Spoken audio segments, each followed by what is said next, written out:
आज हम लेके आए हैं क्लास 10 बोर्ड के लिए एग्रीकल्चर चैप्टर की वन शॉट।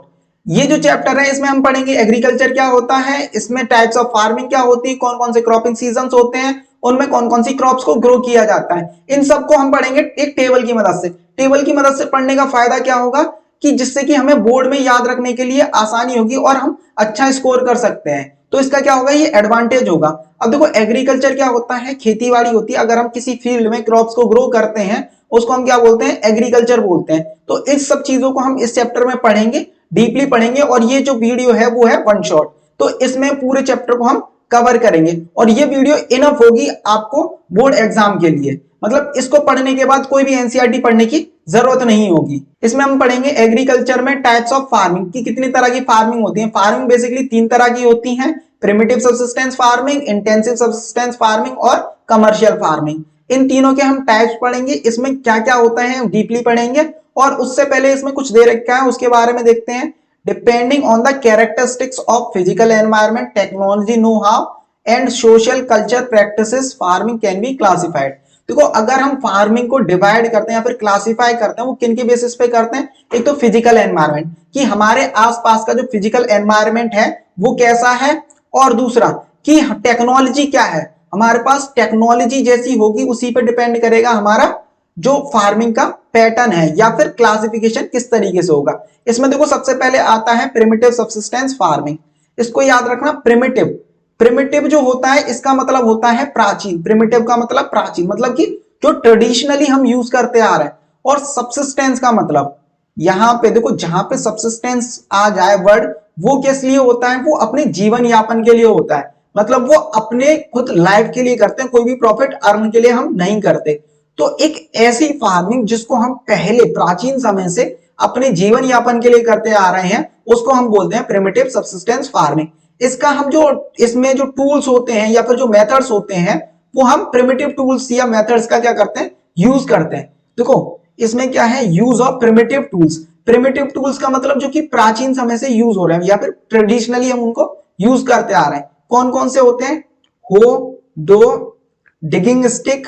ठीक है, ये क्या होते हैं, कुछ प्रिमिटिव टूल्स होते हैं जिनका हम क्या करते हैं, यूज करते हैं। या फिर जनरली अपने आसपास अगर तुमने सुना होगा जो खुरपी होती है या फिर फावड़ा होता है, उनका हम क्या करते हैं, यूज करते हैं खेती में। तो उनको क्या बोलते हैं, प्रिमिटिव टूल्स बोलते हैं। और जिन खेतियों को हम प्रिमिटिव टूल्स की मदद से करते हैं उसको बोलते हैं प्रिमिटिव सब्सिस्टेंस फार्मिंग। अब देखो इसमें क्या होता है, depends on monsoon, natural fertility and other environmental condition. देखो ये जो है मॉनसून या फिर क्लाइमेट पे भी डिपेंड करती है। अब देखो जब बारिश जहां पे ज्यादा होती है तो वहां पे वाटर इंटेंसिव क्रॉप्स को ग्रो किया जाता है, और जहां पे रेनफॉल कम होगी वहां पे वाटर इंटेंसिव क्रॉप्स को ग्रो नहीं किया जाएगा इतना।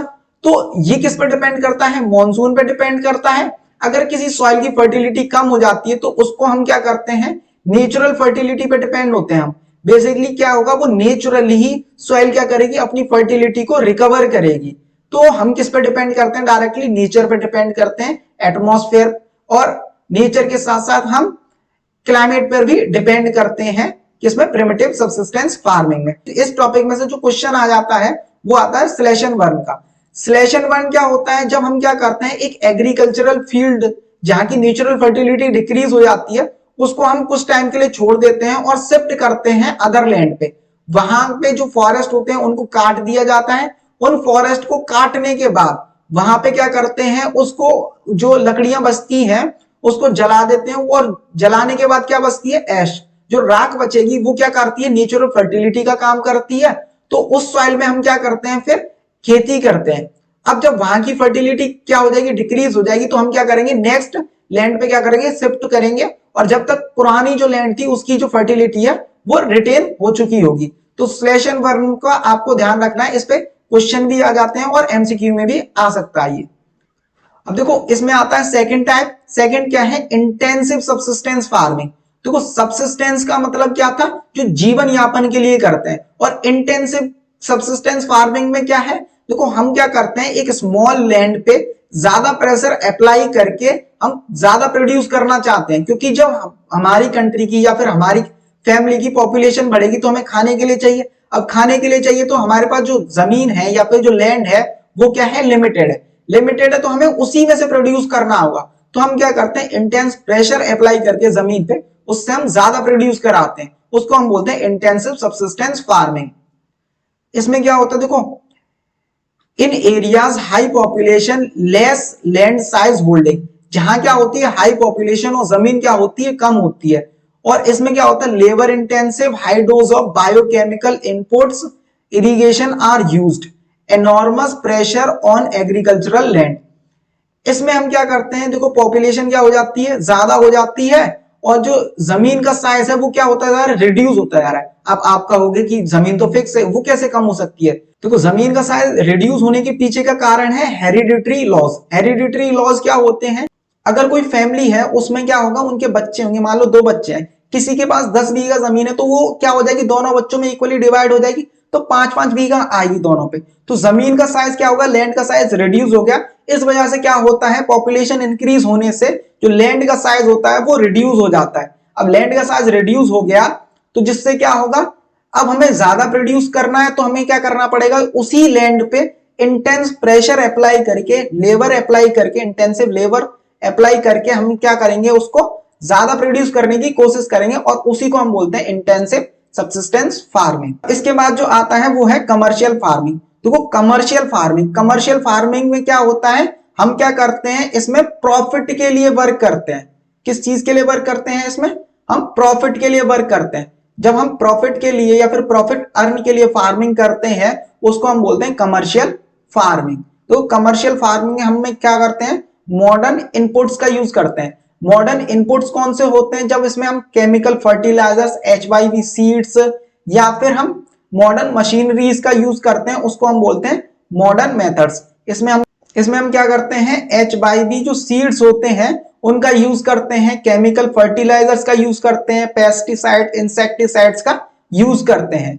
और ये किस लिए करते हैं, हम प्रॉफिट अर्न के लिए। तो इसीलिए ये क्या होती है, कमर्शियल क्रॉप होती है। Interface of agriculture and industry, industry और एग्रीकल्चर का क्या होता है, ये इंटरफेस होता है, या फिर ये दोनों जो एग्रीकल्चर इंडस्ट्री इंटरकनेक्ट होती है वाया द कमर्शियल फार्मिंग। क्योंकि अगर हमें कोई भी प्रोडक्ट बनाना है तो उसके लिए रॉ मटेरियल चाहिए, रॉ मटेरियल हमें कहां से मिलेगा, एग्रीकल्चर से मिलेगा। तो ये क्या काम करते हैं, एक इंटरफेस का काम करते हैं कमर्शियल फार्मिंग। के बाद जो है आता है हमारा जो नेक्स्ट टॉपिक आएगा वो है क्रॉपिंग पैटर्न। अब बात आती है कि ये क्रॉपिंग पैटर्न है क्या। क्रॉपिंग पैटर्न क्या ऐसा होगा कि हम क्या करें, क्रॉप्स को ग्रो करें और इसमें इस तरीके का एक पैटर्न बना दें, क्या वो क्रॉपिंग पैटर्न होगा? ऐसा बिल्कुल नहीं होगा। क्रॉपिंग पैटर्न का मतलब ये नहीं है कि हम क्या करें, क्रॉप को ग्रो करें और उसमें कोई पैटर्न बना दे जो हमारा मन करे, ऐसा बिल्कुल नहीं होता। क्रॉपिंग पैटर्न क्या होता है, जिसमें हम क्या करते हैं, अलग अलग क्रॉप्स को ग्रो करते हैं ऑन द डिफरेंट सीजन्स। अलग अलग सीजन्स में अलग अलग क्रॉप्स को ग्रो करेंगे, उसको हम क्या बोलेंगे, क्रॉपिंग पैटर्न बोलेंगे। आंसर सुनने के बाद जो हमारा रिएक्शन होगा वो क्या होगा, क्योंकि ये जो क्रॉपिंग पैटर्न है वो नहीं होगा जो हम क्या करते हैं, ड्रॉ करते हैं अगर किसमें, क्रॉप्स में, तो ऐसा बिल्कुल नहीं होगा। देखो अब बात आती है क्रॉपिंग पैटर्न है क्या। ठीक है, अभी बताया था कि क्रॉपिंग पैटर्न क्या होगा। अगर हमें लिखने के लिए आ जाए कि क्रॉपिंग पैटर्न है क्या, या फिर डेफिनेशन क्या है क्रॉपिंग पैटर्न की, तो हम क्या कर सकते हैं, उसको भी हम लिख सकते हैं कि क्रॉपिंग पैटर्न की डेफिनेशन क्या होती है। तो क्रॉपिंग पैटर्न की डेफिनेशन क्या है, cropping pattern refers to the proportion of land under cultivation, different crops at different points of time। अलग अलग टाइम पे हम अलग अलग क्रॉप्स को जो ग्रो करते हैं उसको हम बोलते हैं क्रॉपिंग पैटर्न।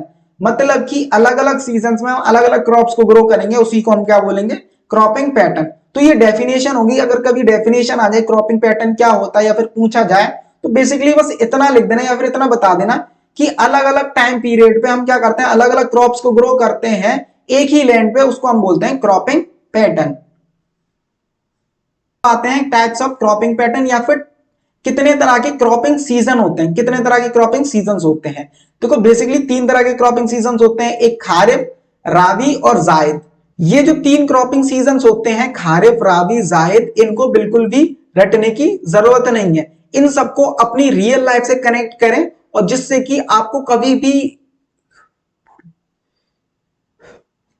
ये जो 3 क्रॉपिंग सीजन है, खारिफ, राबी, जायद, ये कब आते हैं, इनमें कौन कौन सी क्रॉप्स ग्रो की जाती हैं, और बेसिकली ये क्वेश्चन जो होते हैं जनरली बच्चों के होते हैं, लेकिन इनको रटने की बिल्कुल जरूरत नहीं है। अगर आप क्या करो, कुछ स्टेप्स को फॉलो करो या फिर रियल लाइफ से इसको कनेक्ट कर दो, तो आप कभी भी भूल नहीं सकते।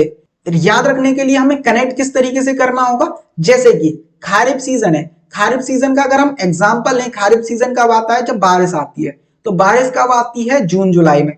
तो इसको सो कब किया जाएगा खरीफ सीजन को, या फिर जो इसके जो सीड्स हैं वो कब बोए जाते हैं, जून जुलाई में। और रेनफॉल कब जाती है, जो बारिश का जो मौसम है वो कब जाता है, वो जाता है अक्टूबर सितंबर में। तो इसको हार्वेस्ट कब किया जाएगा, सितंबर अक्टूबर में। तो इतना आपको बिल्कुल क्लियर हो जाएगा। जब बारिश आएगी तब हम क्या करेंगे, खेतों में बीज बोएंगे, जैसी बारिश चली जाती है उसी टाइम पे क्या होता है, इनको हम काट लेते हैं या फिर हार्वेस्ट कर लेते हैं क्रॉप्स को। कभी बाजार में जब गए हो तो वहां पे आपने मुठिया जरूर खाई होंगी, ठीक है, या फिर जो मेज बोलते हैं जिसे, ठीक है। अगर मुठिया आपने खाई है, मुठिया किस सीजन में ग्रो होती है, रेनी सीजन में, जब बारिश का मौसम होता है। बारिश का मौसम मतलब कि खरीफ सीजन। तो खरीफ सीजन में कौन सी क्रॉप ग्रो होती है, मेज, ठीक है। और कौन सी, पैडी, क्योंकि जनरली जो राइस होती है, राइस की जो खेती करते हैं वो किस में होती है, खरीफ सीजन में। तो इस तरीके से आप कनेक्ट कर सकते हो। और राबी सीजन, राबी सीजन मतलब कि विंटर सीजन। जब विंटर सीजन आता है मतलब कि नवंबर दिसंबर, तो नवंबर दिसंबर में हम क्या करते हैं, जो बीजों को बोते हैं किसमें, राबी सीजन के, ठीक है। राबी सीजन की जो क्रॉप्स होती हैं उसको कब बोते हैं, नवंबर दिसंबर में। अब नवंबर दिसंबर में इसको क्या करते हैं, सो करते हैं। और ठंड कब जाती है, फरवरी मार्च एंड तक क्या हो जाती है, खत्म हो जाती है। तो हम क्या करते हैं, मार्च में या फिर अप्रैल में हम क्या करते हैं, राबी सीजन को हार्वेस्ट करते हैं। और राबी सीजन में कौन कौन सी क्रॉप्स होंगी, तो याद रखना, अगर आपने कभी भी जो DDLJ मूवी है, शाहरुख खान की दिलवाले दुल्हनिया ले जाएंगे, उसमें क्या है, जो उसका सीन है, जो वो क्या करता है, अपने हाथों को फैला के, ठीक है, वहां जो खेत में खड़ा होता है, तो वहां पे कौन से फूल हैं, पीले कलर के। और जो पीले कलर के फूल होते हैं वो किसके होते हैं, सरसों के या फिर मस्टर्ड के। तो याद रखना कि जो राबी सीजन है उसमें कौन सी क्रॉप ग्रो की जाती है, मस्टर्ड। और देखो जो विंटर्स होते हैं, विंटर्स में हम सबसे ज्यादा सब्जियों में क्या खाते हैं, मटर, चाहे आलू मटर हो या फिर मटर पनीर हो, हर सब्जी में मटर डाल देते हैं। तो उसमें भी हम क्या करेंगे, उसको भी हम याद रख सकते हैं कि मटर कब ग्रो होती है, विंटर सीजन। विंटर सीजन में कौन सा होता है, राबी सीजन, ठीक है। और मस्टर्ड जो पीले पीले फूल होते हैं खेतों में, वो भी कब होते हैं, ठंडों में। और ठंडों में कौन सा होता है, राबी सीजन। तो हम इनसे हमें कनेक्ट करके क्या कर सकते हैं, हम याद रख सकते हैं कि कौन सी क्रॉप कब ग्रो की जाती है। देखो इसमें सबसे पहले हम कौन सी देखेंगे, खरीफ क्रॉप। खरीफ क्रॉप कौन सी होती है, देखो खरीफ क्रॉप का सोइंग पीरियड मतलब कि जब बीजों को बोया जाता है, ये कब बोया जाता है, ऑनसेट ऑफ मॉनसून, जब मॉनसून आता है। मॉनसून का मतलब जब बारिश का मौसम आता है तब हम क्या करते हैं, इसको ग्रो करते हैं, बीजों को बोते हैं। बीजों को कौन से मंथ में बोया जाता है, ये बोया जाता है जून जुलाई में। मतलब जून और जुलाई में हम क्या करते हैं, बीजों को बोते हैं, किसकी, खरीफ क्रॉप्स की। अब खरीफ क्रॉप को बीजों को बो दिया, वो बड़ी हो जाएंगी, बड़े होने के बाद उसको हार्वेस्ट करना होगा। जो हार्वेस्टिंग पीरियड होता है वो क्या होता है, सितंबर अक्टूबर। याद रखना, अभी मैंने बताया था किस तरीके से क्या करना है, हम इनको याद रखना है। तो सितंबर अक्टूबर में हम क्या करते हैं, हार्वेस्ट करते हैं, किसको, खरीफ क्रॉप्स को। और इसमें क्रॉप्स कौन सी होती हैं, क्रॉप्स कौन सी होती हैं, पैडी, पैडी मैंने बताया था जो क्या होते हैं, धान की खेती होती है।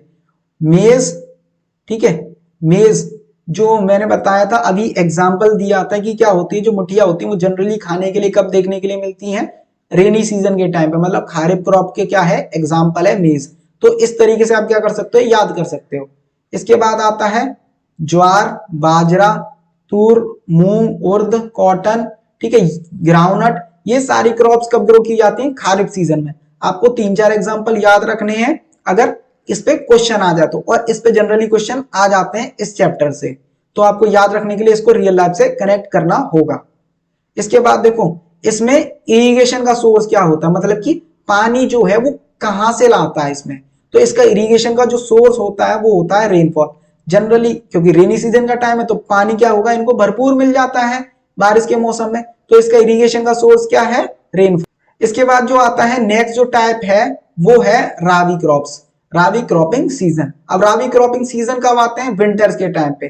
तो कब आते हैं ये, विंटर्स। और इसको ग्रो हम कब करते हैं, अक्टूबर नवंबर में। मतलब कि बीजों को कब बोते हैं, अक्टूबर नवंबर में। और इसको हार्वेस्ट कब करते हैं, समर में, जब समर स्टार्ट होते हैं, मतलब कि मार्च और अप्रैल। इनमें क्या करते हैं, इनको हार्वेस्ट करते हैं। अब इसके बाद क्या आता है, क्रॉप्स कौन सी ग्रो होती हैं इसमें। देखो क्रॉप्स कौन सी होती हैं, वीट, गेहूं ज्यादातर ग्रो करते हैं, बैरली, पी, ठीक है, मटर, मटर का एग्जांपल बताए तो मतलब कि हर सब्जी में मटर ही मटर पड़ेगी, ठीक है, मटर मटर सभी में पड़ती है। और इसके बाद क्या है इसमें, मस्टर्ड, मस्टर्ड क्या होता है, सरसों, सरसों भी क्या होती है, बहुत ज्यादा ग्रो होती है किसमें, राबी सीजन्स में। और इसीलिए क्या होते हैं, जो खेतों में जनरली हमें पीले फूल देखने के लिए मिल जाते हैं। इसमें सोर्स ऑफ इरिगेशन जो है वो है western temperate cyclone and canals. Western temperate cyclone क्या होता है, अगर आपने 9th क्लास में क्लाइमेट चैप्टर पढ़ा होगा तो उसमें बताया जाता है कि जो मेडिटेरियन सी है, मेडिटेरियन सी से क्या आता है, विंटर्स में विंड आती है, जेट स्ट्रीम चलती है, वो अपने साथ मॉइस्चर लेके आती हैं और इंडिया में रेनफॉल कराती हैं, जिसको हम क्या बोलते हैं, महावट की बारिश बोलते हैं। और क्या होते हैं, कुछ कैनाल्स होते हैं, कैनाल्स की मदद से हम क्या करते हैं, इरिगेशन का क्या होता है, एक सोर्स होते हैं कैनाल्स जो हमारे खेतों में पानी के लिए यूज होते हैं, एक तरीके से नदी जैसे होती है, उनकी मदद से हम क्या करते हैं, अपने खेतों में पानी लगाते हैं। तीसरा जो टाइप है, तीसरा टाइप है जायद, जायद क्रॉप, ठीक है। जायद क्रॉपिंग सीजन कब आता है, ये जब समर्स आते हैं। समर्स कब आती हैं, मार्च अप्रैल। तो इनका जो सोइंग पीरियड होता है वो कब होता है, मार्च और अप्रैल।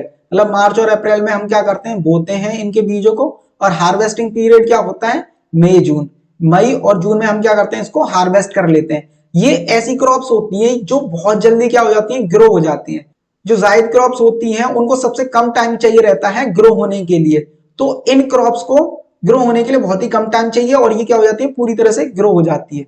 तो इनमें कौन कौन सी क्रॉप्स आते हैं, देखो समर से हम क्या खाते हैं, वाटर इंटेंसिव क्रॉप खाते हैं, मतलब कि जिसके अंदर वाटर ज्यादा हो। अब वाटर किन के अंदर ज्यादा होता है, जैसे कि कुकुम्बर हो गया, खीर हो गए, तरबूज हो गए, खरबूज, इनको हम गर्मियों में ज्यादा खाते हैं। तो ये कौन सी क्रॉप्स होंगी, जायद क्रॉप्स। तो हम क्या कर सकते हैं, अपने रियल लाइफ से कनेक्ट करके इनको हमेशा के लिए याद रख सकते हैं, तो हम कभी नहीं भूलेंगे और बोर्ड एग्जाम में आराम से हम कर सकते हैं। तो इसमें देखो क्या है, वाटरमेलन, मस्कमेलन, कुकुम्बर, वेजिटेबल और फूडेड क्रॉप, ठीक है। तो ये क्या होते हैं, कुछ क्रॉप्स के एग्जाम्पल हैं जो कब ग्रो होते हैं, जायद सीजन में।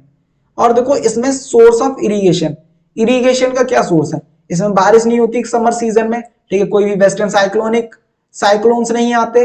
तो इसमें सोर्स ऑफ इरिगेशन क्या होते हैं, देखो इसमें होते हैं प्राइवेट सोर्स ऑफ इरिगेशन होते हैं, ट्यूबवेल्स, लेक्स और वेल्स।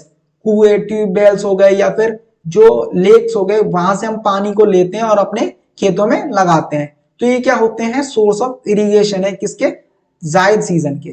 तो इनमें कुछ स्टेट्स दे रखे हैं जैसे असम, वेस्ट बंगाल, उड़ीसा। कुछ ये जो स्टेट्स हैं इसमें पैडी जो है क्रॉप उसको ग्रो किया जाता है डिफरेंट क्रॉपिंग सीजन्स में, और उसके अकॉर्डिंग इसका क्या कर देते हैं, नेम चेंज कर देते हैं। जैसे कि इनमें क्या दे रखे हैं, 3 नाम दे रखे हैं, ओस, अमन, बोरो। तो ये क्या है, 3 नेम्स है। ओस कब बोलते हैं, ओस जब बोलते हैं जब इसको किस सीजन में ग्रो करते हैं, खारिफ में, खारिफ में ग्रो करेंगे तो ओस बोलते हैं। अमन कब बोलते हैं, जब इसको राबी सीजन में ग्रो करेंगे पैडी को। और बोरो कब बोलते हैं, जब इसको हम क्या इसमें करते हैं, जायद सीजन में ग्रो करते हैं, तब हम बोलते हैं इसको बोरो। तो ये क्या है, कुछ इन स्टेट्स हैं जिनमें क्या करते हैं, इनका नाम क्या हो जाता है, चेंज हो जाता है और according to their cropping seasons. Sugar cane takes almost a year to grow, sugar cane क्या करता है, लगभग 1 साल ले लेता है ग्रो होने में। अब ये ऐसी क्रॉप होती है जिसको क्या चाहिए रहता है, ज्यादा टाइम चाहिए रहता है बढ़ने के लिए, बड़े होने के लिए। जैसे कि कुछ स्टूडेंट्स होते हैं उनको 2 साल लग जाते हैं एक क्लास को कंप्लीट करने के लिए, उसी तरीके से जो हमारा शुगर केन होता है उसको 2 क्रॉपिंग सीजन लग जाते हैं ग्रो होने के लिए। अब देखो आते हैं इसमें मेजर क्रॉप्स, कौन कौन सी क्रॉप्स ग्रो की जाती है इंडिया में। देखो मेजर क्रॉप्स में क्या आते हैं, कुछ फूड क्रॉप आते हैं, कुछ नॉन फूड क्रॉप आते हैं। फूड क्रॉप्स वो होते हैं जिनको हम खाते हैं, नॉन फूड क्रॉप कौन सी होते हैं, जिनको हम खा नहीं सकते। अब ऐसी कौन सी क्रॉप हो गई जो हम नहीं खा सकते, जैसे कि रबर हो गई, रबर की हम खेती करते हैं या फिर कॉटन की खेती करते हैं, तो उनको हम खा नहीं सकते, वो हमारे खाने के पर्पस के लिए नहीं होता, वो इंडस्ट्रीज के लिए रॉ मटेरियल होता है, या फिर हमें कॉटन जो है वो कपड़े प्रोवाइड कराने के लिए होता है। तो इन क्रॉप्स को हम खा नहीं सकते, तो हम क्रॉप्स को क्लासिफाई कर देते हैं 2 पार्ट्स में, फूड क्रॉप और नॉन फूड क्रॉप। तो फूड क्रॉप में क्या आता है, फूड क्रॉप में जो है वो आते हैं फूड ग्रेन्स, ठीक है, मतलब कि ग्रेन्स, ग्रेन्स क्या होता है, अनाज। और दूसरे आते हैं food crop other than grains, grains के अलावा भी कुछ फूड क्रॉप्स होते हैं जैसे कि शुगर केन को हम खाते नहीं है, वो अलग पर्पस के लिए यूज होते हैं शुगर केन का। तो क्या होते हैं, कुछ फूड ग्रेन्स होते हैं, कुछ क्या होते हैं अदर देन फूड ग्रेन्स। अब इंडिया में क्या है, देखो इंडिया में जो सॉइल है वो क्या है, डिफरेंट है। सॉइल की कैरेक्टरिस्टिक्स अलग अलग देखने के लिए मिलती है, क्लाइमेट चेंज देखने के लिए मिलता है, तो जो कल्टीवेशन पैटर्न होगा या फिर कल्टीवेशन होगा वो भी अलग अलग तरीके से देखने के लिए मिलेगा, अलग अलग क्रॉप्स हमें देखने के लिए मिलेंगी। इसमें हम पढ़ेंगे सबसे पहले फूड क्रॉप्स। फूड क्रॉप्स में कौन से, ग्रेन्स क्या होते हैं, जो अनाज होते हैं उसके बारे में। अब इसमें कुछ क्रॉप्स दे रखी हैं जैसे कि राइस, व्हीट और मेज, ये क्या होती हैं, फूड क्रॉप्स होती हैं। फूड क्रॉप्स में कौन सी, ग्रेन्स वाली जो अनाज होते हैं। इसमें सबसे पहले हम देखेंगे राइस के बारे में। राइस के बारे में कि टेम्परेचर क्या होता है, किन एरियाज में ग्रो होते हैं, कौन कौन से क्रॉपिंग पैटर्न होते हैं। तो क्रॉपिंग पैटर्न कौन सा होता है इसका, खारिफ क्रॉप, मतलब राइस को हम किस सीजन में ग्रो करते हैं, खारिफ सीजन में ग्रो करते हैं। इसके लिए टेम्परेचर कितना रिक्वायर होता है, 25 डिग्री सेल्सियस का। 25 डिग्री सेल्सियस का क्या चाहिए इसको, लगभग टेम्परेचर चाहिए रहता है। रेनफॉल कितनी चाहिए रहती है, देखो ये क्या होती है, वाटर इंटेंसिव होती है, इसको पानी की ज्यादा जरूरत होती है, तो 100 सेंटीमीटर से इसको ज्यादा रेनफॉल की रिक्वायरमेंट होगी। और देखो और किन एरियाज में ये ग्रो होता है, ये ग्रो होती है northern plain, north eastern states और डेल्टिक रीजन।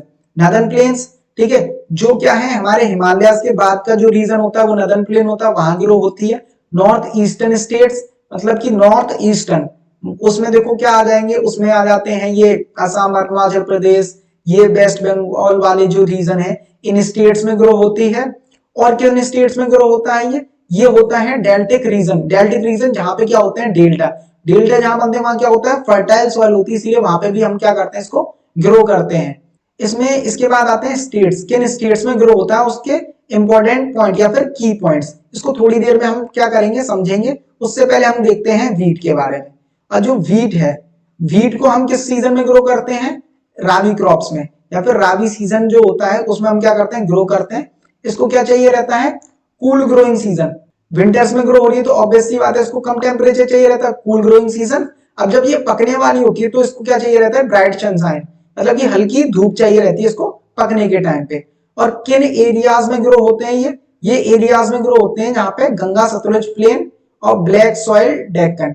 देखो गंगा सतलुज प्लेन मतलब कि ये नदर्न रीजन, या फिर और हम क्या करें जी, ये जो पंजाब वाला रीजन है, मतलब पंजाब, वेस्टर्न उत्तर प्रदेश, ठीक है, और दिल्ली, बिहार, हरियाणा, इन एरियाज में क्या होती है, ये ग्रो होती है। और इसके लिए रेनफॉल कितनी चाहिए रहती है, 50 टू 70 सेंटीमीटर, मतलब 50 से 75 सेंटीमीटर की इसको एवरेज रेनफॉल चाहिए रहती है। और ये किन स्टेट्स में ग्रो होता है इसको भी हम क्या करेंगे, थोड़ी देर में पढ़ेंगे।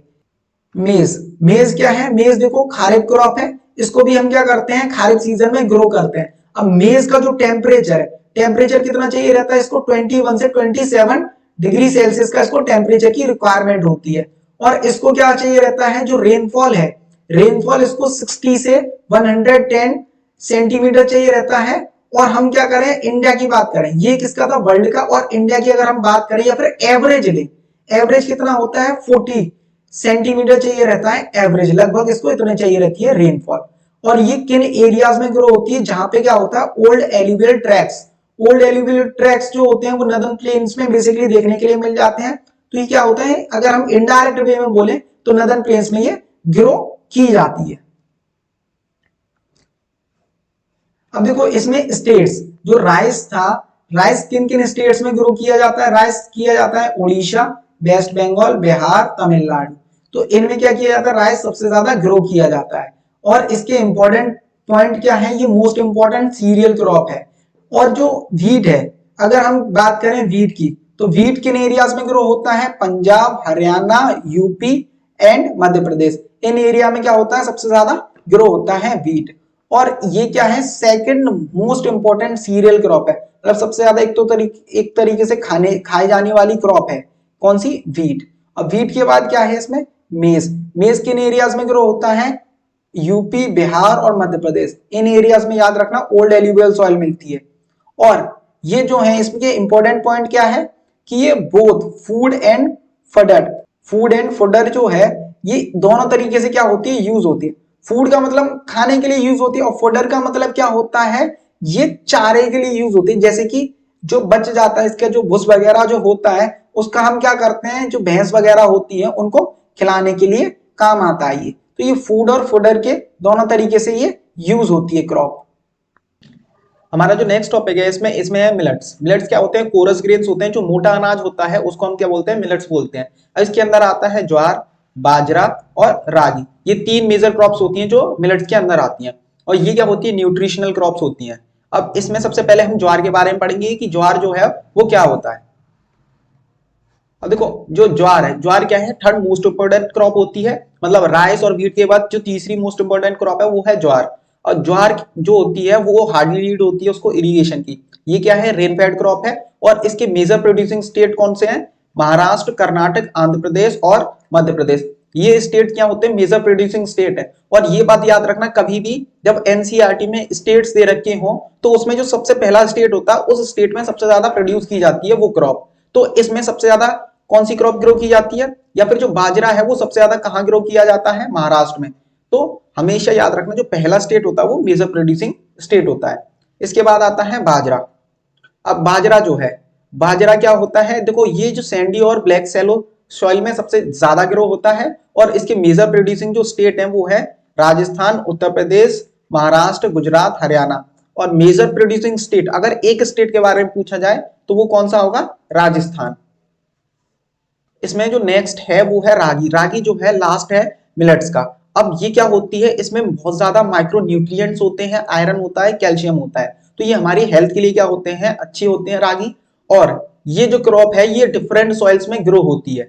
ये ग्रो होती है dry regions, grow well on red, black, sandy, loamy और सैलो ब्लैक सॉइल। इन सॉइल्स में क्या होती है, डिफरेंट सॉइल्स में ग्रो की जाती है। और ये किन किन स्टेट्स में ग्रो की जाती है, कर्नाटका, तमिलनाडु, हिमाचल प्रदेश, उत्तराखंड, झारखंड। इन स्टेट्स में ये ज्यादा ग्रो की जाती है। और इसके अंदर देखो रिच होता है ये, मतलब कि इसके अंदर जो आयरन है और कैल्शियम है ये बहुत ज्यादा होते हैं, माइक्रो न्यूट्रिएंट्स होते हैं और रफेज होते हैं। रफेज का मतलब क्या होता है, रफेज जो होता है ये होते हैं फाइबर। रफेज का मतलब क्या है, फाइबर। और फाइबर को हमारी बॉडी के लिए क्या होता है, फाइबर की रिक्वायरमेंट होती है, लेकिन स्मॉल क्वांटिटी में होती है। तो ये हमारी हेल्थ के लिए भी क्या होंगी, अच्छी होगी रागी। इसमें देखो कुछ इमेजेस दे रखी हैं ज्वार की, बाजरा की और रागी की। ये तीन इमेजेस दे रखी हैं, आप आइडेंटिफाई कर सकते हो कि ये कौन सी क्रॉप है। अब जो हमारा नेक्स्ट टॉपिक आएगा इसमें पल्सेस। पल्सेस क्या होती है, पल्सेस का मतलब क्या होता है, दालें, जो दाल होती है। अब इंडिया जो है पल्सेस को सबसे ज्यादा प्रोड्यूस करता है और कंज्यूम भी करता है। अब प्रोड्यूस करता है और कंज्यूम सबसे ज्यादा क्यों करता है, क्योंकि देखो इंडिया में जो है वो ज्यादातर पॉपुलेशन क्या है, वेजिटेरियन। अब वेजिटेरियन पॉपुलेशन तो प्रोटीन का सोर्स पल्सेस हो जाते हैं। तो इसीलिए वो इंडियन जो है वो क्या करते हैं, सबसे ज्यादा कंज्यूम करते हैं पल्सेस को।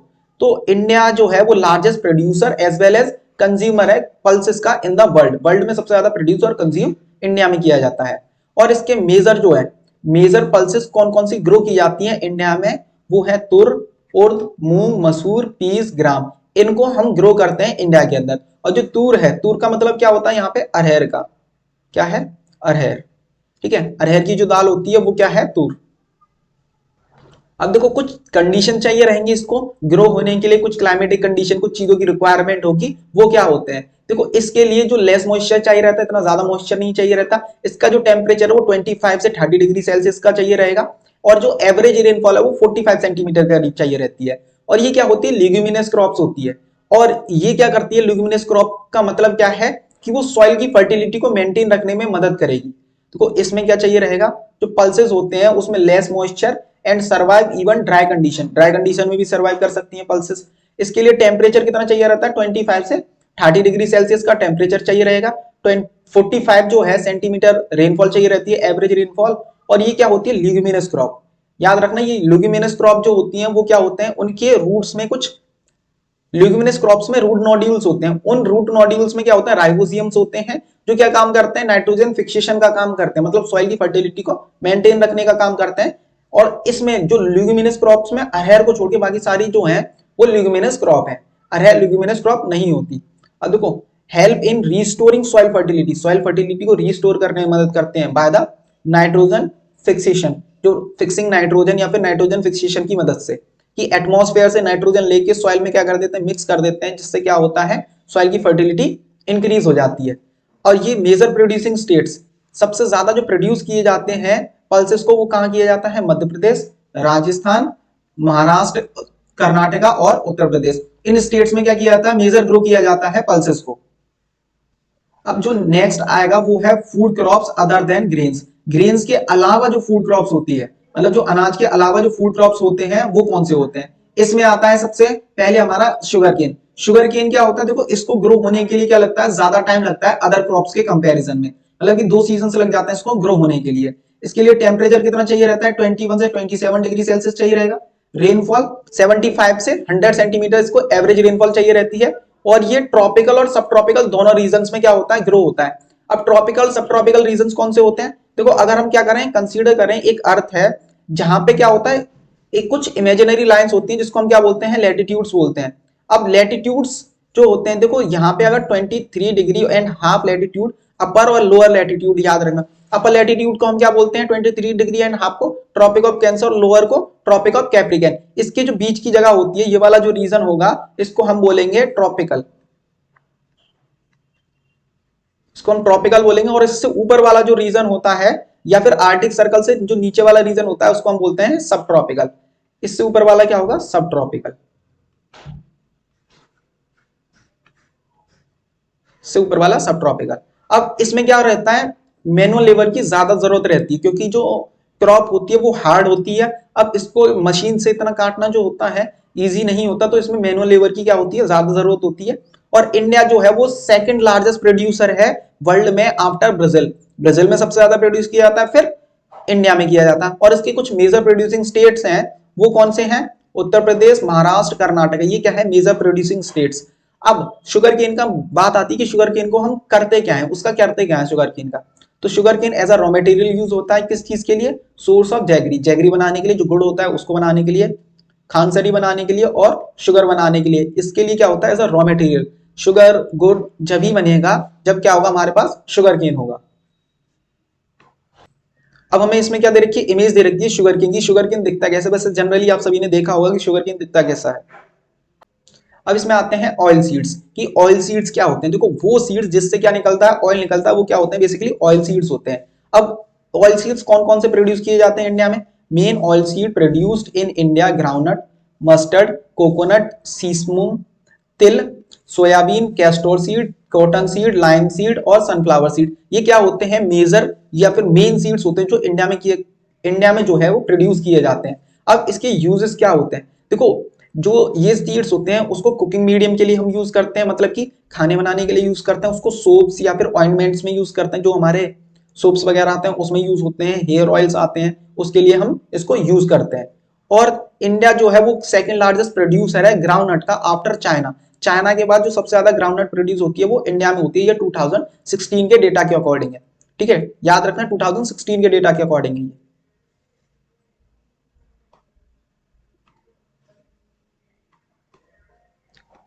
अब आता है ग्राउंडनट। ग्राउंडनट जो है आपको सबको पता है, जो ग्राउंडनट होते हैं वो क्या होती है, खारिफ क्रॉप होती है। अब खारिफ क्रॉप कैसे होती है, क्योंकि हम मूंगफली को कब खाते हैं, विंटर्स में। विंटर्स में खाते हैं तो उसको ग्रो कब किया जाएगा, उससे पहले किया जाएगा। तो ये क्या होती है, खारिफ क्रॉप होती है। Kharif crop account of half of the major oil seed produce in the country. तो अगर हमारी जो कंट्री है उसमें 100% क्या हो रहा है, ऑयल सीड प्रोड्यूस हो रहा है, उस 100% में से हाफ मतलब कि 50% जो है वो कौन सा होगा, ग्राउंडनट। क्या होगा, ग्राउंड नट। ग्राउंड नट क्या होगा, प्रोड्यूस होगा, जो कंट्री में 100% ऑयल सीड प्रोड्यूस होते हैं उसका 50%। अब गुजरात जो है, गुजरात क्या है, लार्जेस्ट प्रोड्यूसर है ग्राउंड नट का। फिर उसके बाद आता है राजस्थान और आंध्र प्रदेश। जो गुजरात है वो लार्जेस्ट प्रोड्यूसर है, फिर उसके बाद राजस्थान, फिर आंध्र प्रदेश आता है।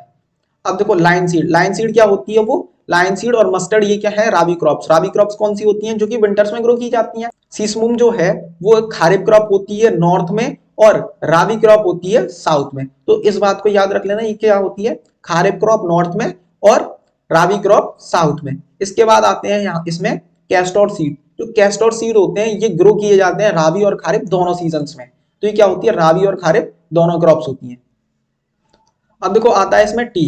टी क्या है, टी जो है ट्रॉपिकल सब ट्रॉपिकल दोनों तरह की क्रॉप होती है। देखो ये क्या होती है, ट्रॉपिकल सब ट्रॉपिकल क्रॉप है, plantation and beverage crop, grow well on deep and fertile well drain soil, require warm and most frost free climate, frequent and evenly distribute rainfall, labor intensive industry, Assam, Darjeeling district of West Bengal, Tamil Nadu, Kerala. India जो है second largest producer है China के बाद। अब देखो जो T है, T क्या है होती है ट्रॉपिकल एज वेल एज सब ट्रॉपिकल क्रॉप है। ट्रॉपिकल कौन सी होगी, जो ट्रॉपिक ऑफ कैंसर और ट्रॉपिक ऑफ कैप्रिकन के बीच में आता है जो रीजन, और उससे ऊपर वाला रीजन क्या होता है सब ट्रॉपिकल, मतलब कि दोनों तरह की क्रॉप है। और ये क्या है एक प्लांटेशन क्रॉप। प्लांटेशन क्रॉप कौन सी होती है, जो क्रॉप्स लार्ज स्केल पे ग्रो की जाती है वो होती है हमारी प्लांटेशन क्रॉप्स। अब इसको हम क्या करते हैं, टी को लार्ज स्केल पे क्या करते हैं ग्रो करते हैं, तो ये क्या है प्लांटेशन क्रॉप। ये लेबर इंटेंसिव क्रॉप होती है, इसमें हम मशीन वगैरह से इसका कल्टीवेशन नहीं करते, क्योंकि अगर हमें इसकी पत्तियां चाहिए रहेंगी तो मशीन पत्तियां चुन के नहीं देंगी, वो क्या करते हैं हम पत्तियों को चुनते हैं। तो उसमें क्या होगा, ये क्या होती है लेबर इंटेंसिव होगी। और उसके साथ साथ इस बात को याद रख लेना बेवरेज क्रॉप होती है। अब बेवरेज क्रॉप क्या है, अगर कभी आप रेस्टोरेंट वगैरह गए हो तो वहां पे क्या होता है जो मेन्यू कार्ड होता है उसमें बेवरेज लिखा होता है। बेवरेज का मतलब क्या होता है, जो क्रॉप्स पीने वाली होती है। ठीक है, मतलब पीने वाली का मतलब क्या होगा, देखो टी को हम खाते नहीं है, उसको क्या करते हैं पीते हैं। तो जो क्रॉप्स पी जाती हैं टी या फिर कॉफी वो क्या होती है बेवरेज क्रॉप्स होती हैं। अब इसके लिए क्या चाहिए रहता है, देखो deep and fertile well drain soil चाहिए रहता है, मतलब कि जो इसकी रूट्स होंगी वो डीप होंगी और फर्टाइल सॉइल चाहिए, और वेल ड्रेन जहां पे पानी जो हो वो और रेनफॉल क्या हो होती रहे। इसको रेनफॉल की ज्यादा जरूरत होती है, लेकिन रेनफॉल या फिर जो पानी है वो स्टिल ना रहे, मतलब कि बहता रहे फ्लो होता रहे। अगर वहीं पे रुक जाएगा तो जो फसल है वो क्या हो जाएगी खराब हो जाएगी। इसीलिए हम क्या करते हैं, जो टी का प्लांटेशन है वो कहाँ करते हैं, वो हम करते हैं माउंटेन्स पे। माउंटेन्स पे टी का क्या करते हैं प्लांटेशन करते हैं, क्योंकि जो पानी है वो स्लोप के जरिए क्या हो जाएगा नीचे निकल जाएगा और प्लांट्स को मॉइस्चर भी मिल जाएगा। एक तरीके से नखरे वाली क्रॉप होती है। इसको क्या चाहिए रहता है फर्स्ट फ्री क्लाइमेट, मतलब ज्यादा ठंड वगैरह इसको नहीं चाहिए रहती है। और देखो ये जो है असम, दार्जिलिंग, जबलपुर इन डिस्ट्रिक्ट्स में होता है, जो कि किसके हैं वेस्ट बंगाल के डिस्ट्रिक्ट है। तमिलनाडु और केरला में भी इसको क्या किया जाता है ग्रो किया जाता है। इंडिया क्या है सेकंड लार्जेस्ट प्रोड्यूसर है चाइना के बाद। अब आता है हमारा इसमें नेक्स्ट टॉपिक जो है वो कॉफी। कॉफी भी क्या होती है, देखो एक बेवरेज क्रॉप होती है जिसको क्या किया जाता है पिया जाता है। और इंडिया जो है वो अपनी बेस्ट क्वालिटी ऑफ कॉफी के लिए जाना जाता है। और इंडिया में ये जो कॉफी है वो कहाँ से आई है, यमन से, मतलब अरेबिक वेराइटी की कॉफी है जो यमन से क्या आई है इंडिया में। क्योंकि आपने ग्लोबलाइजेशन पढ़ा होगा तो उसमें क्या है जो फूड ट्रेवल का एक टॉपिक है, मतलब कि फूड जो क्या करता है ट्रेवल करता है, एक कंट्री से दूसरी कंट्री क्या जाता है फूड जाता है। उसी तरीके से ये जो क्रॉप है कॉफी, कॉफी क्या आई है अरेबिक क्रॉप है, ये कहाँ आई है इंडिया में यमन से, याद रखना। और इंडिया जो है वो बेस्ट क्वालिटी ऑफ कॉफीज के लिए जाना जाता है। और India produce 4% of the world coffee production, initially produced in Baba Budan Hill. Now also production is confined to Nilgiri in Karnataka, Kerala and Tamil Nadu. देखो जितना भी वर्ल्ड में कितना परसेंट ग्रो होती है कॉफी, 100% प्रोड्यूस की जाती है। अब उस 100% में से 4% कहाँ होती है, ये इंडिया में होती है। ये कहाँ ग्रो की जाती है, इंडिया में ग्रो की जाती है। और ये इंडिया में इनिशियली सबसे पहले कहाँ ग्रो की गई थी, बाबा बुदन हिल पे। फिर उसके बाद हम क्या करते हैं इसको नीलगिरी हिल्स पे भी ग्रो करते हैं। अब आते हैं इसमें हॉर्टिकल्चर। देखो हॉर्टिकल्चर क्रॉप्स कौन सी होती हैं, वो क्रॉप जिसमें फ्रूट्स और वेजिटेबल्स को हम ग्रो करते हैं वो आते हैं हॉर्टिकल्चर में। अगर एग्रीकल्चर की बात करें तो एग्रीकल्चर के अंदर सारी चीजें आ जाती हैं, उसमें हॉर्टिकल्चर सेरिकल्चर सभी आ जाते हैं। तो एग्रीकल्चर और हॉर्टिकल्चर में अगर डिफरेंस पूछा जाए या फिर अगर आपकी क्लास में पूछा जाए तो आप बता सकते हैं, जिसमें हॉर्टिकल्चर में क्या आता है फ्रूट्स और वेजिटेबल्स को हम ग्रो करते हैं। In India 2016 was second largest producer of fruits and vegetable in the world after China. India is produce tropical as well as subtropical temperate fruits.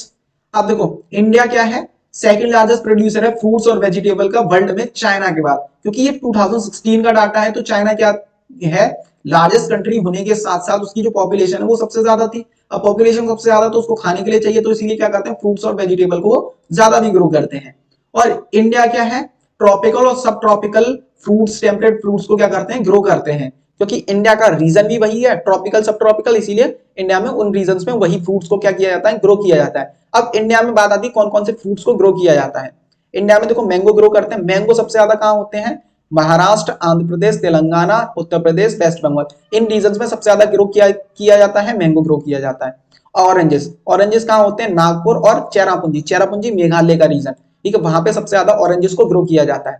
इसके बाद बनाना, बनाना कहाँ होता है केरला, मिजोरम, महाराष्ट्र, तमिलनाडु, इन रीजन में जो बनाना है उसको हम क्या करते हैं ज्यादा ग्रो करते हैं। बनाना जो है वो साउथ साइड में ग्रो किया जाता है और उसका यूज अलग तरीके से भी करते हैं, जैसे कि आपने मूवीज वगैरह में देखा होगा, मूवीज की शूटिंग के लिए जो बनाना की प्लांटेशन होता है वहां पे क्या करते हैं मूवी शूटिंग करते हैं। तो इसका एक अलग यूज भी निकल के आता है वहां पे। अब इसमें कुछ और फ्रूट्स दे रखे हैं, जैसे कि लीची और गुआवा जो है वो कहाँ ग्रो होते हैं, उत्तर प्रदेश बिहार में। पाइनएप्पल सबसे ज्यादा मेघालय में होते हैं। ग्रेप्स आंध्र प्रदेश और तेलंगाना में, इन रीजन में ज्यादा ग्रो होते हैं। एप्पल्स, पियर्स, एप्रिकॉट्स, वॉलनट ये कहाँ होते हैं, जम्मू एंड कश्मीर और हिमाचल प्रदेश में सबसे ज्यादा ग्रो होते हैं। और इंडिया में जो इंपोर्टेंट प्रोड्यूसर है, या फिर इंडिया जो इंपोर्टेंट प्रोड्यूसर है वो P, cauliflower, onion, cabbage, tomato, brinjal, potato, ये क्या होते हैं, बहुत लार्ज अमाउंट में क्या होते हैं इंडिया में ग्रो किए जाते हैं। अब इसमें हमारे कुछ और क्रॉप्स आती हैं जो नॉन फूड क्रॉप्स हैं। नॉन फूड क्रॉप जिसको हम खा नहीं सकते, तो वो कौन सी होती है, रबर। रबर जो है वो क्या है, नॉन फूड क्रॉप है। अब ये क्या है, एक इक्वेटोरियल क्रॉप है, लेकिन इसको हम ट्रॉपिकल सब ट्रॉपिकल रीजन दोनों में ग्रो करते हैं। और ये क्रॉप क्या है, मॉइस्ट एंड ह्यूमिड क्लाइमेट में ग्रो होती है। इसको जो रेनफॉल चाहिए रहती है वो 250 सेंटीमीटर रेनफॉल चाहिए रहती है। और ये क्या होता है, एक इंपॉर्टेंट होती है किसके लिए, इंडस्ट्रियल रॉ मटेरियल के लिए। और जो मेजर एरियाज कहाँ पे ग्रो होते हैं, केरला, तमिलनाडु, मेघालय, अंडमान एंड निकोबार आइलैंड। अब देखो जो इक्वेटोरियल एरिया होता है, इक्वेटोरियल एरिया कौन सा होता है, अगर हम क्या करते हैं 0 डिग्री लेटीट्यूड को अर्थ से पास कराते हैं तो वो क्या होता है, इक्वेटोरियल एरिया। लेकिन हम उसके इक्वेटोरियल एरिया पे ना ग्रो करके हम क्या करते हैं, ट्रॉपिकल और सब ट्रॉपिकल एरियाज पे इसको ग्रो करते हैं, किसको, रबर को। और रबर का हम यूज कहाँ पे करते हैं, देखो रबर का यूज होता है एज अ रॉ मटेरियल, जो रबर के प्रोडक्ट्स बनते हैं इंडस्ट्रीज में। और जो रबर का प्लांटेशन होता है तो उसमें क्या चाहिए रहता है, इसको ह्यूमिड क्लाइमेट से चाहिए रहता है, जहां पे नमी ज्यादा हो, ह्यूमिडिटी ज्यादा हो, ऐसा क्लाइमेट। और रेनफॉल इसको बहुत चाहिए रहती है, जो एवरेज रेनफॉल है वो 250 सेंटीमीटर इसको चाहिए रहेगी। अब आते हैं इसमें फाइबर्स क्रॉप। ठीक है, फाइबर्स क्रॉप्स आते हैं, देखो दो तरह के फाइबर्स होते हैं, एक नेचुरल फाइबर होते हैं, एक सिंथेटिक फाइबर होते हैं। फाइबर क्रॉप्स में कौन से आएंगे, नेचुरल फाइबर्स, मतलब कि जो हमें नेचर से मिलता है, प्लांट और एनिमल से। तो इसमें हम किससे पढ़ेंगे, जो प्लांट से मिलते हैं। अब देखो इसमें क्या है, cotton, jute, hemp, natural silk are the major fibre crops. ये क्या होते हैं, मेजर फाइबर क्रॉप्स होते हैं। जब हम क्या करते हैं, इनको बेसिकली क्या करते हैं, हम एग्रीकल्चरल फील्ड्स में ग्रो करते हैं। सिल्क, अब सिल्क क्या होता है, देखो सिल्क कैसे बनता है, सिल्क किससे बनता है, कोकून्स ऑफ सिल्कवर्म। देखो क्या होते हैं, कुछ सिल्कवर्म होते हैं, वो क्या करते हैं, मालबेरी लीव्स के ऊपर रहते हैं, वहीं पे क्या करते हैं, उसको खाते रहते हैं। फिर उसके बाद क्या करते हैं, एक व्हाइट कलर का स्प्रे कर लेते हैं अपने आसपास। ठीक है, अपने आसपास क्या कर लेते हैं, स्प्रे कर लेते हैं, वो किस में कन्वर्ट हो जाते हैं, कोकून्स में कन्वर्ट हो जाते हैं। तो उन कोकून्स में से क्या निकाले जाते हैं, पतले पतले से थ्रेड्स निकाले जाते हैं। तो उनसे क्या बनाया जाता है, सिल्क बनाया जाता है। ये जो सिल्क के प्रोडक्ट्स होते हैं वो काफी ज्यादा क्या होते हैं, एक्सपेंसिव होते हैं और डेलिकेट होते हैं। और इसको क्या बोलते हैं, जब हम क्या करते हैं, सिल्क प्रोड्यूस करते हैं तो उसको बोलते हैं सेरीकल्चर। और देखो बेसिकली एग्रीकल्चर में क्या आ गया, हॉर्टिकल्चर आ गया, सेरीकल्चर भी आ गया।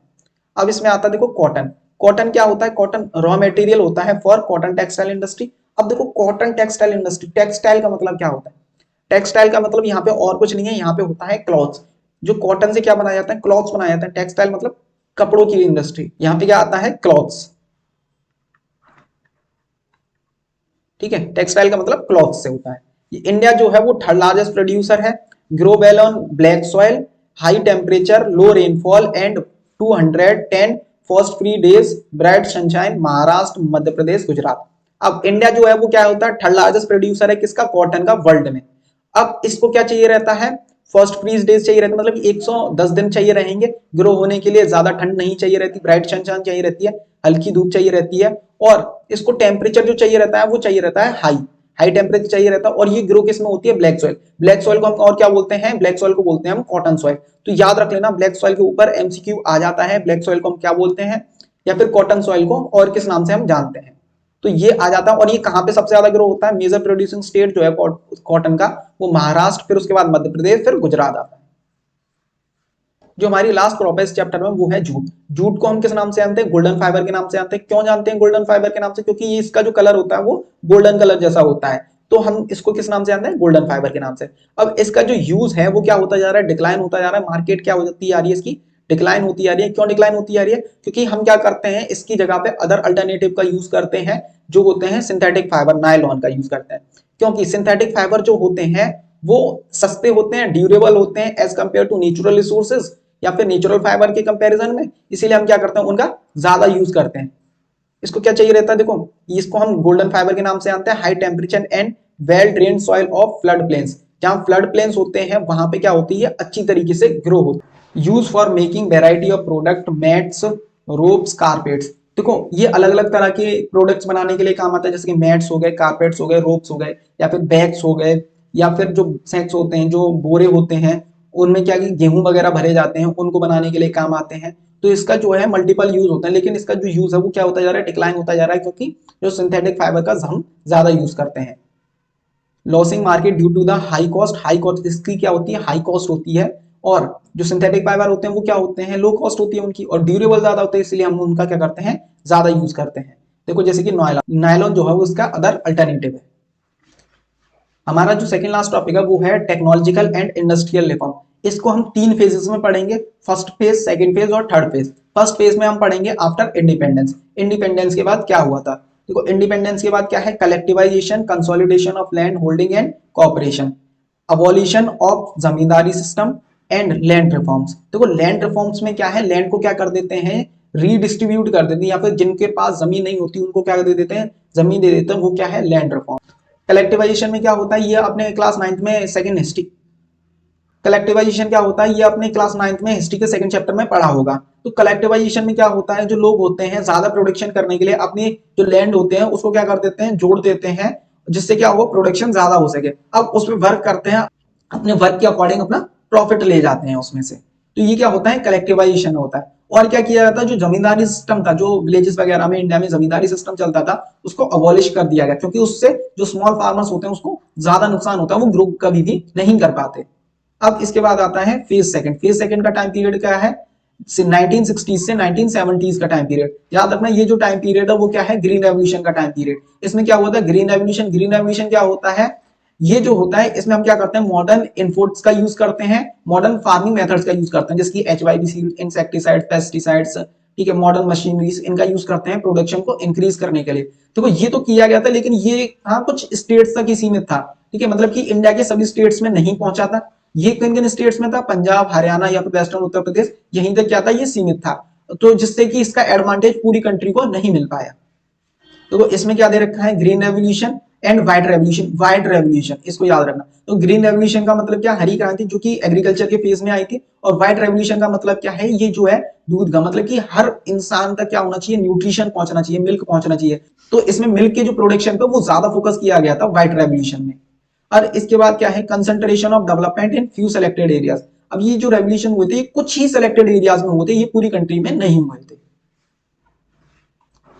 अब आता है इसमें फेज थर्ड। फेज थर्ड क्या टाइम पीरियड क्या है, 1980 से 1990 का टाइम पीरियड। इसमें क्या है, comprehensive land and development programs, crop insurance, establishment Gramin bank and cooperative society for providing loans for farmers at low interest rate, Kisan credit card, KCC, personal accident insurance scheme, और special weather bulletin for farmers. अब इसमें क्या किया गया था, कुछ development programmes लेके आए थे कि जिससे कि क्या हो, फार्मर जो है उनका वेलफेयर हो। KCC लेके आए थे, किसान क्रेडिट कार्ड, जिससे क्या कर सकते हैं, किसान जो है वो लोन ले सकते हैं लो इंटरेस्ट पे। किसान के लिए कुछ डेवलपमेंट प्रोग्राम्स चलाए गए थे, जिससे कि क्या हो, किसान का वेलफेयर हो। इनके लिए क्रॉप इंश्योरेंस लेके आए, मतलब कि अगर फसल वगैरह डिस्ट्रॉय हो जाए तो उनको क्या मिल जाए, इंश्योरेंस मिल जाए उसका।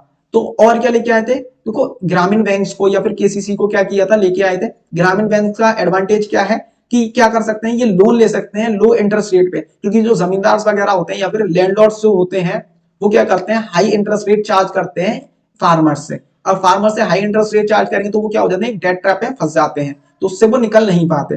तो इसके निकालने के लिए क्या किया गया था, ग्रामीण बैंक्स को विलेजेस में स्टैब्लिश किया गया था। जो पर्सनल एक्सीडेंट इंश्योरेंस स्कीम लेके आए थे, अगर कोई फैमिली का हेड है या फिर किसी को चोट वगैरह लग जाए, तो एक्सीडेंट हो जाए, तो उस केस में क्या होता है, वो उसके जो इनकम का सोर्स होता है वो क्या हो जाता है, बंद हो जाता है। तो इसके लिए क्या है, इंश्योरेंस स्कीम लेके आए थे। और कुछ फार्मर्स के लिए क्या लेके आए थे, वेदर बुलेटिन लेके आए थे, मतलब कि जो वेदर्स होते हैं कि वेदर कैसा रहेगा, कि आपको बीज कब बो सकते हो, या फिर कि बारिश आने वाली है तो आप अगर खेत में पानी ना लगा, या फिर पानी जो है वो कब लगाना चाहिए। इस तरीके के कुछ प्रोग्राम्स लेके आए थे फार्मर्स के लिए, उनके वेलफेयर के लिए।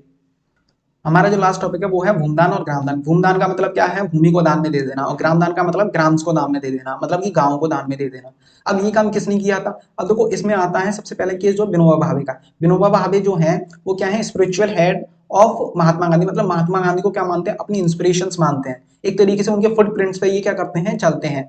अब ये जो है spiritual heir of Mahatma Gandhi, idea of Gram Swarajya और पदयात्रा, इनका आइडिया था ग्राम स्वराज्य और पदयात्रा का।